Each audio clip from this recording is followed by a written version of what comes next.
નમસ્કાર મિત્રો, આજના તાજા અને મહત્વના સમાચારમાં સૌપ્રથમ વાત કરીશું જમ્મુ કાશ્મીરમાં વધુ એક આતંકી હુમલો, 2 જવાન ઘાયલ થયા છે। જમ્મુ કાશ્મીરના ડોડામાં આતંકવાદીઓ દ્વારા ફરી એકવાર સૈનિકો પર હુમલો કરવામાં આવ્યો છે। સૈન્ય અધિકારીઓના જણાવ્યા અનુસાર કાસ્તીગઢ વિસ્તારના જદન બાટા ગામમાં એક શાળામાં સ્થાપિત અસ્થાયી સુરક્ષા કેમ્પ પર આતંકવાદીઓએ ગોળીબાર કર્યો હતો। હુમલામાં 2 જવાન ઘાયલ થયા છે। જવાનોએ આતંકીઓને ઘેરી લીધા છે અને બંને તરફથી ગોળીબાર ચાલુ હતો। મિત્રો, અન્ય મહત્વના સમાચારની વાત કરીએ તો નીટ પરીક્ષા મુદ્દે પટના એમ્સના 3 ડોક્ટરોની અટકાયત। નીટ પેપરમાં લીક મામલે સુપ્રીમ કોર્ટમાં થનારી સુનાવણી પહેલાં સીબીઆઈને મોટી સફળતા મળી છે। સીબીઆઈ પેપર લીક ગેંગના સિલ્વર કનેક્શન સુધી પહોંચી ગઈ છે। આ કેસમાં પટના એમ્સના 3 ડોક્ટરોની અટકાયત કરવામાં આવી છે। ત્રણેય ડોક્ટરો 2021 બેચના મેડિકલ સ્ટુડન્ટ છે।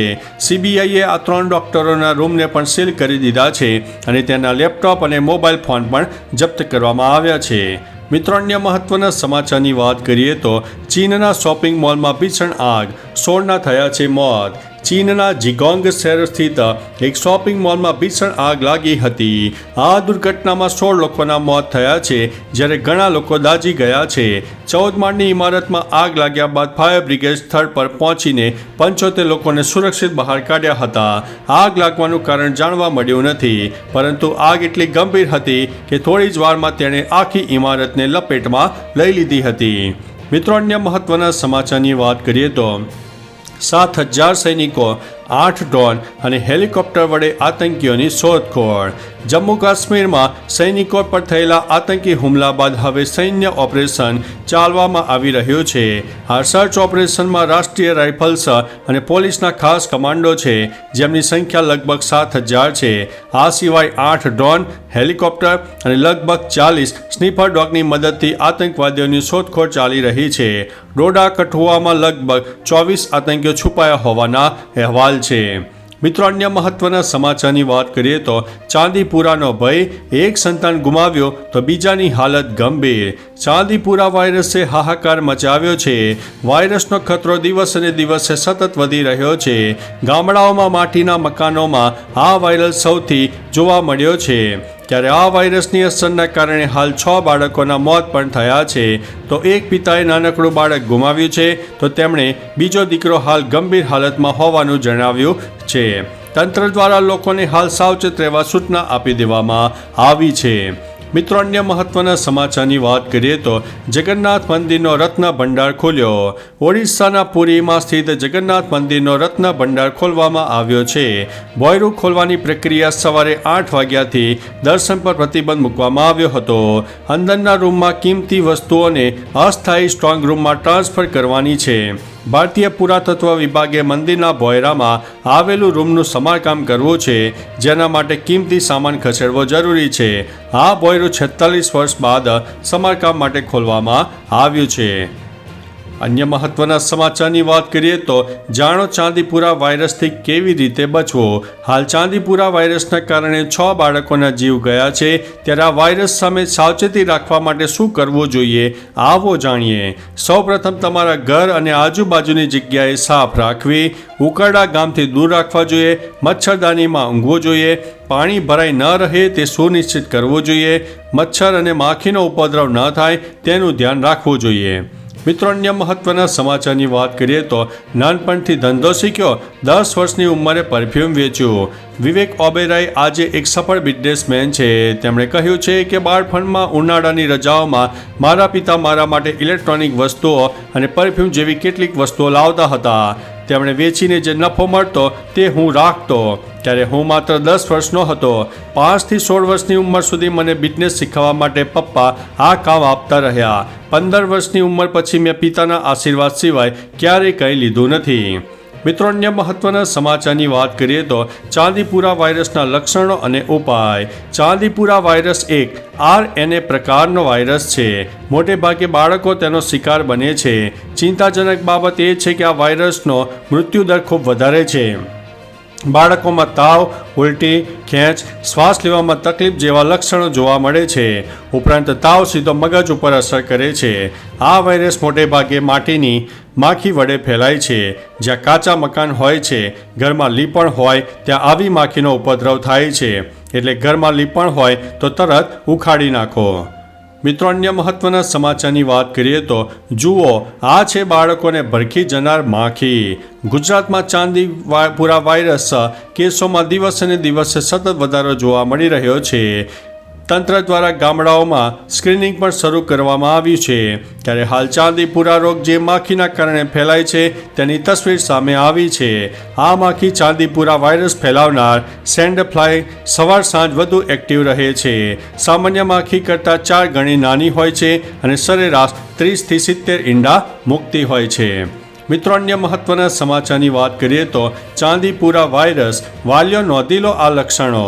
ચાંદીપુરા વાયરસે દસ્તક આપતા તંત્રની ઊંઘ હરામ થઈ ગઈ છે. આ વાયરસથી અત્યાર સુધીમાં 14 બાળકોના મોત થયા છે અને કેટલાક બાળકો સારવાર હેઠળ છે. ખાસ કે વાયરસના લક્ષણોમાં ખૂબ જ તાવ આવવો, સતત માથામાં દુખાવો થવો, તે સતત વધતો જાય છે. બાળકને ઉલટી અને ઝાડા પણ થાય છે. ઘણી વખત તો બાળક સખત માથાના દુખાવા સાથે બેભાન પણ થઈ શકે છે. આ સાથે બાળકોને ખેંચ પણ આવે છે. તો મિત્રો, માહિતી અન્યમાં શેર ચોક્કસથી કરજો. મિત્રો, અન્ય મહત્વના સમાચારની વાત કરીએ તો જમ્મુ કાશ્મીરમાં સેનાનો બદલો, 2 આતંકીઓને ઠાર કરવામાં આવ્યા છે. જમ્મુ કાશ્મીરમાં આતંકવાદી વિરોધી ઓપરેશનમાં સુરક્ષા દળોને મોટી સફળતા મળી છે. કુપવાડા LOC પાસેના કેરન વિસ્તારમાં જવાનોએ 2 આતંકીને ઠાર કર્યા હતા. છેલ્લા કેટલાક દિવસોમાં આતંકી હુમલામાં 12 જવાનો શહીદ થયા છે. જે બાદ સૈનિકો મોટા પાયે સર્ચ ઓપરેશન ચલાવીને આતંકવાદીઓને ખતમ કરવામાં લાગેલા છે. આ સિવાય અન્ય 2 જગ્યાઓ પર પણ એન્કાઉન્ટર ચાલી રહ્યું છે. મિત્રો, અન્ય મહત્વના સમાચારની વાત કરીએ તો ધોરાજીમાં આબ ફાટ્યો, ખેતરો પાણીમાં ગાયબ થઈ ગયા છે. ધોરાજીમાં મેઘરાજાની ધમાકેદાર બેટિંગ જોવા મળી હતી. ભારે વરસાદના પગલે ચારે તરફ પાણી જોવા મળી રહ્યું છે. 5 કલાકમાં 6 ઇંચ વરસાદ ખાબકતા ખેતરોમાં પાણી ભરાઈ ગયા હતા અને રસ્તાઓ બેટમાં ફેરવાઈ ગયા હતા. ભારે વરસાદથી નદીઓમાં ઘોડાપૂરની સ્થિતિ સર્જાઈ હતી. નદી નાળામાં પાણી ધસમસતો પ્રવાહ જોવા મળી રહ્યો છે. ભારે વરસાદથી સર્વત્ર પાણી થઈ ગયું હતું. મિત્રો, અન્ય મહત્વના સમાચારની વાત કરીએ તો જાણો વાયરસથી બાળકોના શરીરમાં શું થાય છે. બાળક જ્યારે ચાંદીપુરા વાયરસની ચપેટમાં આવે છે ત્યારે તેને સૌપ્રથમ પહેલા દિવસે 101 થી 103 ડિગ્રી સુધી તાવ આવે છે. બાળકને ખેંચ આવવાની શક્યતાઓ રહેલી છે. બાળક કોમામાં જતું રહે તેવી સ્થિતિનું સર્જન થાય છે. તો અમુક બાળકો કોમામાં પણ જતા રહે છે અને વેન્ટિલેટરનો સહારો લેવો પડે છે. મોત થવાની પણ સંભાવના રહેલી છે. 48 થી 72 કલાકમાં બાળક મોતને ભેટે છે. મિત્રો, અન્ય મહત્વના સમાચારની વાત કરીએ તો સ્માર્ટ મીટર લગાવવાની કામગીરી સ્થગિત, લોકોમાં ખુશીની લાગણી. UGVCL દ્વારા સ્માર્ટ મીટર લગાવવાની કામગીરીને લઈને લોકોમાં ભારે રોષ જોવા મળ્યો હતો. જોકે હાલ તે કામગીરી સ્થગિત કરી દેવામાં આવી છે. શહેર સહિત જિલ્લામાં સ્માર્ટ મીટર લગાડવાની કામગીરી હાલ સ્થગિત કરતો પરિપત્ર કરાયો છે. સ્માર્ટ મીટર લગાવવાની કામગીરી બાબતે ધારાસભ્ય કિરીટ પટેલે ઉર્જા મંત્રીને પત્ર પણ લખવામાં આવ્યો હતો. મિત્રો, અન્ય મહત્વના સમાચારની વાત કરીએ તો પિતાના જન્મદિવસે શરૂ કરી કેન્સર હોસ્પિટલ. સુરતમાં એક યુવાને પોતાના પિતાના જન્મદિવસને યાદગાર બનાવવા માટે એક અનોખી પહેલ શરૂ કરી છે. ખાસ કરીને કેન્સરથી પીડાતા દર્દીઓને જોઈને તેમને યોગ્ય સારવાર મળી રહે તે ઉદ્દેશથી 22 બેડની પેલિએટિવ સેન્ટર શરૂ કર્યું છે. જેમાં દર્દીઓને રહેવાની, ખાવાની, દવા અને સારવાર પણ તદ્દન મફત મળી રહે તે પ્રકારનું આયોજન કરવામાં આવ્યું છે. દર અઠવાડિયે દર્દીઓને ગીતા પઠન માટે એક વ્યક્તિ પણ આવશે. મિત્રો, અન્ય મહત્વના સમાચારની વાત કરીએ તો ચાંદીપુરા વાયરસની સારવાર શું છે. ચાંદીપુરા વાયરસની હાલ ડોક્ટરોના મતે કોઈ ચોક્કસ સારવાર નથી. જોકે વાયરસની સારવાર તેના લક્ષણોના આધારે કરવામાં આવી રહી છે.